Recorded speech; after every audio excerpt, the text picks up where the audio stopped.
What a great pleasure to once again meet the CEO of Richard Medical Academy, Dr. Takang Abunaw. How are you? I am doing well. How are you doing? I'm doing great. You know, for the last 3 years, we've been coming back to RMA and witnessing the transformation. I know that we missed 2020 because of the pandemic, right. But to come back in 2021 and see what transformation has taken place here, what is your secret? The magic is hard work. Yeah. Hard work. Yeah. Hard work, and collaboration from our very, very dedicated staff. Well-prepared faculty who are so dedicated to making sure that the students succeed. Has been putting us ahead. Yeah, that's right. And I've also noticed that there is now a very high caliber of the professors, the instructors that you have here. Right. A lot of PhDs, DNPs. How did you meet all these very special and highly trained professional group of people that are running the college right now? We did our best we wanted to elevate the quality and the caliber of education that we provide to the students. Right. Because that's always been my dream, to elevate the quality of nursing education that we provide. Right. So we went out with all our guns and everything to really search and get the most qualified seasoned instructors that we could find in the industry. Right. So we have quite maybe over 8 or 9 PhDs in the school. Right. That we are hired full time. They work in the school and they help the students. These are not just nurses. These are people with educational background. Exactly. So we are looking for people that are able to teach, impact the knowledge to our students, because we have a special group of students that we have here. Yeah. Some of them, they are not the regular students that you see 18-year-old that go to college first year and stuff like that. Right. These are people that have other careers in life. They've been mothers. Their kids have grown up and they decide that, you know what, let me go to school at this point. So we have different calibers of people. So I sat down and I thought and I said that I want to put a touch in the school. I want to put a touch whereby I want to match the students with somebody that will understand them. Right. That's going to understand what their pain is, what they want. And this would be no other person than a teacher. Yeah. Not just somebody who is a nurse, but a teacher. So we went out and we started searching. Thanks to Miss Kelly Noe, who is the Dr. Kelly Noe, who is the program administrator of both the RN and the PN program. Right. With our help, we are able to get the kind of instructors that we want for our school. Right. Yes, we are very proud of them. That's wonderful. Yeah, we are very proud of our instructors. Yeah. And, having talked to so many students on campus, I could hear their enthusiasm.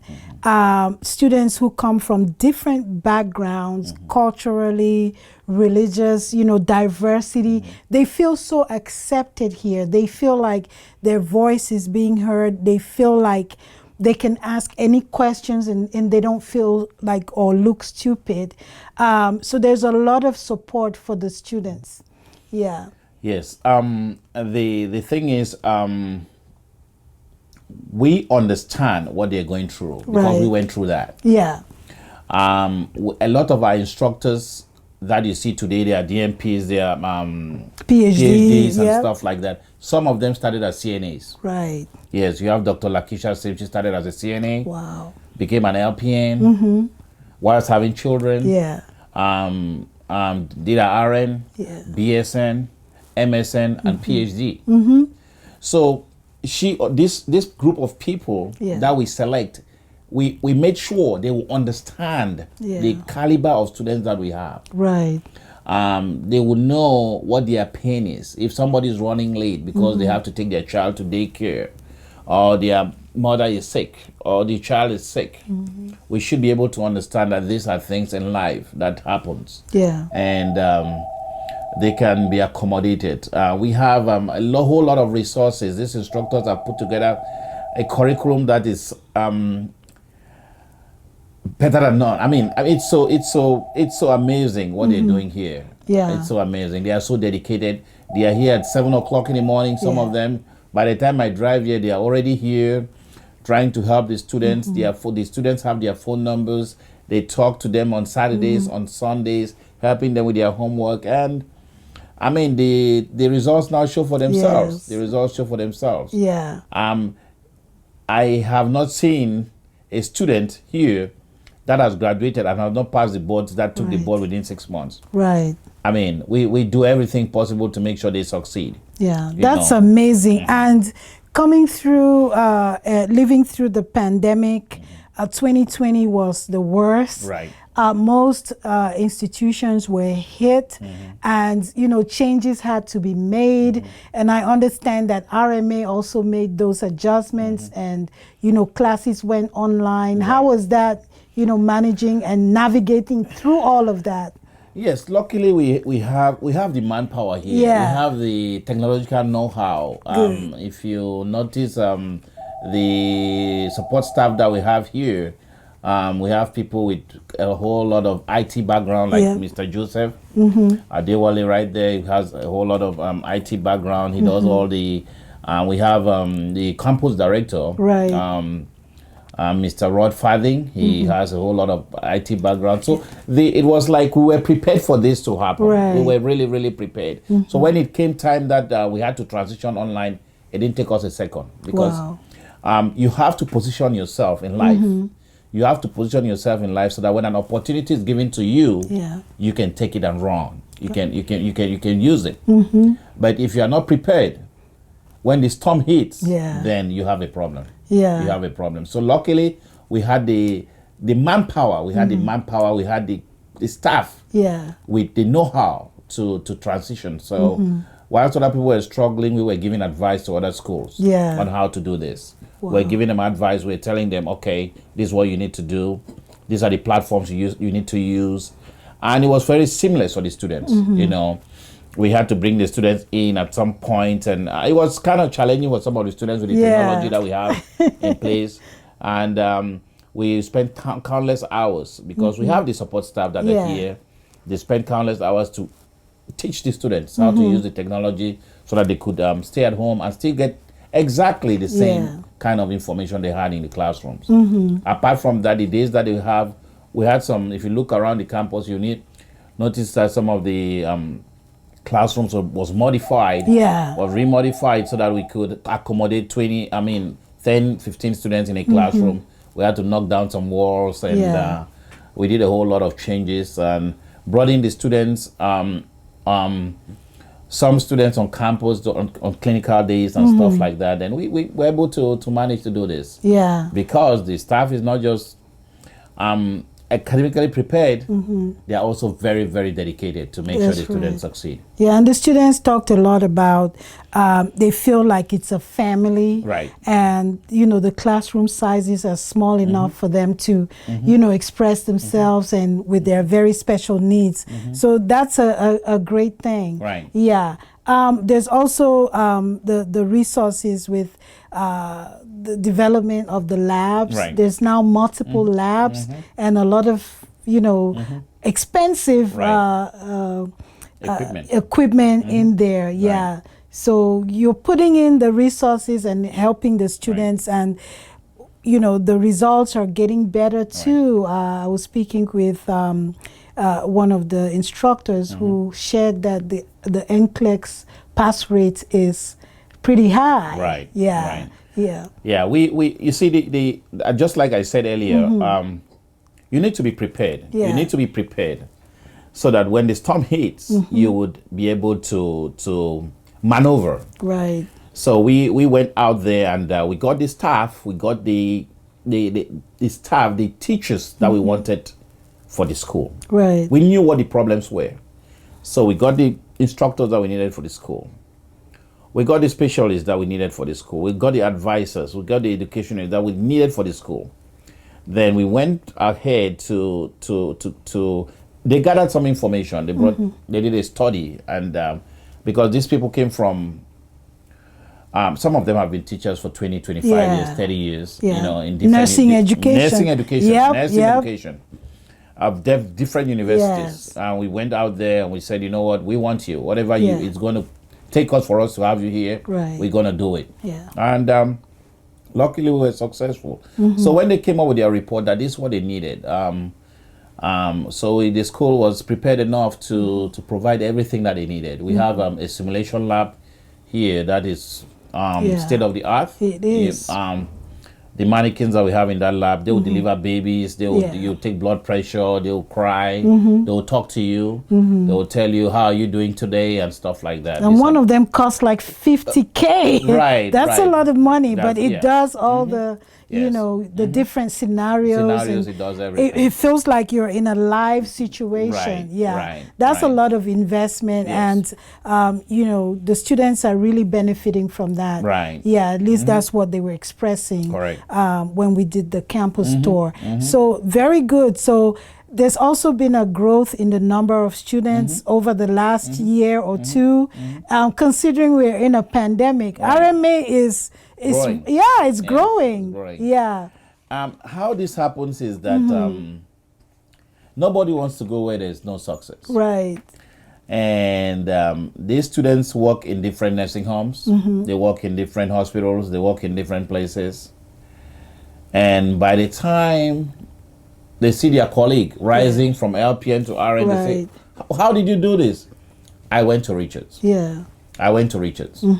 And so it's just word of mouth. The various students that have been here, they will call and cry and say, you know what, I want my sister, I want my daughter, I want my mother to come to school.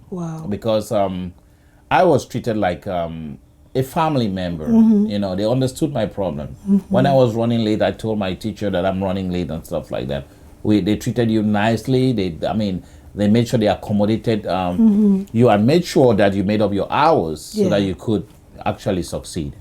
So it's been wonderful. It's been really wonderful. That's great. And thank you for all the hard work that you put in and the opportunity that you provide, because Richards has a very diverse group of students. Some of them are immigrants, and we know the challenges that immigrants meet when they're trying to, they just come to this country and they're trying to live their dreams or realize their dreams. And those students I spoke with yesterday have been through all of that, and they felt like Richards was very supportive to them in getting them through into the program. So what are some of the, what do you do to attract these students? The process starts with somebody calling the school and saying that I learned there is a school in Toledo, Ohio that does LPN and RN program or CNA and stuff like that. They call from all over. They call from Indiana. They come from Washington, D.C. They call from Chicago. They call from Seattle, Washington. They call from everywhere. So we have a dedicated front office staff that would explain to them exactly what we do here, how does the process work, what are the requirements to get for you to get into our program, which we've made very simple. For the LPNs, you just need to have your GED or high school diploma or whatever certificate you have from Nigeria, Eritrea, Ethiopia, Cameroon, wherever you're coming from. We'll interpret what you have. If it's equivalent to what we need, we'll be able to accept you into our program. A lot of students are afraid of the HESI entrance exam that they have to take because they've not been in school for a long time. And we have classes here that we prepare the student to take for the student to take the HESI entrance exam, and all of them have been succeeding. I would not say it's too much work. It's just the passion. Yeah. When you have passion for what you want to do, you know, it just works out. Yeah. It just works out. We have passion for what we do. The instructors are dedicated. The support staff is dedicated. It's just been amazing. Yeah. It's just been amazing. That's wonderful. And I cannot end this interview without, recognizing the fact that you are Cameroonian-American and, you're building the foundation for many, many immigrants. The school does not only accept immigrants, it's open to everybody. Right. Very welcoming to everybody, Africans, African-Americans, Americans of all backgrounds. You are building a legacy. Congratulations. And what last word would you like to give to any prospective students that are looking for a training opportunity like RMA offers? We are a very diverse school. We train LPNs, we train RNs, we even train CNAs. We have job opportunities for them when they graduate. If they want to stay with us, we also provide job opportunities for them. Wow. We have students from Ethiopia, Eritrea, Nigeria, Ghana, Cameroon, The Gambia, so Tanzania. many. We have everybody. Yeah. It's just like a melting pot. We have people Right. from China. We have Philippines. Yeah. We have people from the Philippines. We have people from all over the world. We have Americans, black, white. We have everybody in here. And we treat everybody the same. Yeah. We treat everybody the same. With one goal, that you will succeed when you come here. You will succeed in your nursing education when you come here. We will impact the knowledge you need, and we'll guide you to make sure you pass your NCLEX and be a successful and a contributor to this world in which we live, especially with the challenges of COVID and everything. You will be able to, we need every hand together. We need to work together to challenge this monster that's ravaging the world today. That's right. So remember, if you're looking for a great institution for your nursing career, Richard Medical Academy is the place to be. So apply online. The website will be scrolling on the screen so that you won't forget. Just go to the website and apply, and the journey begins there. Thank you very much, our CEO, Dr. Takang, and for everything that you're doing. Just remember there's a higher purpose. Right. And you're fulfilling that, or you're enabling others to fulfill that higher purpose in life. And the healthcare industry has never needed more healthcare workers. Right. Thank you for what you do. Thank you. Thank you. And you're so welcome to Toledo, Ohio. Thank you. I hope you enjoy it. Yes. Right. Always a pleasure to be here. Thank you. Thanks.